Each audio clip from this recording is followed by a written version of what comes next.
আরে ছাড়, তারা আছে তো সারাদিন ফোন করে না, এই কার সাথে কথা বলিস? এই মোবাইল সুইচ অফ কেন রে? একটু আগে সুইচ অফ হয়ে গেছে।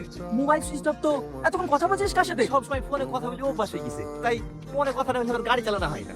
এই তুই আমাদের বোকা পেয়েছে, সত্যি কথা বলতে তোর ব্যাপারটা কি? তোর গার্লফ্রেন্ড কটা? এনে বলতো তিনটা। এই শাকিল, তোর কটা? নতুনটা ধরি 6টা হবে। তোর? আমার বেশি নেই, মাত্র 2টো। তাহলে তুরাই বল, তোর বিপরীত 4-5টা করে গার্লফ্রেন্ড, আমার একটাও নাই। তাহলে আমার কেমন লাগে?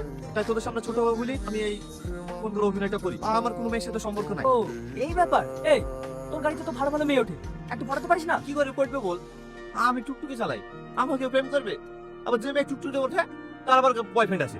ঠিক আছে, আমি তোকে একটা নাম্বার দিচ্ছি। তো কার নাম্বার দে? আরে কালকে টুকটুকিতে যে মেয়েটার সাথে আমার কথা বলতে দিচ্ছিলি নি, ওই মেয়েটার। নাম্বার লিখেছি? দে দে, হাতে টুকুলি। আর হ্যাঁ, নিজেকে গরিব বলে প্রমাণ করিস না জানো, তাহলে আর কথা বলবে না। ঠিক আছে, দে।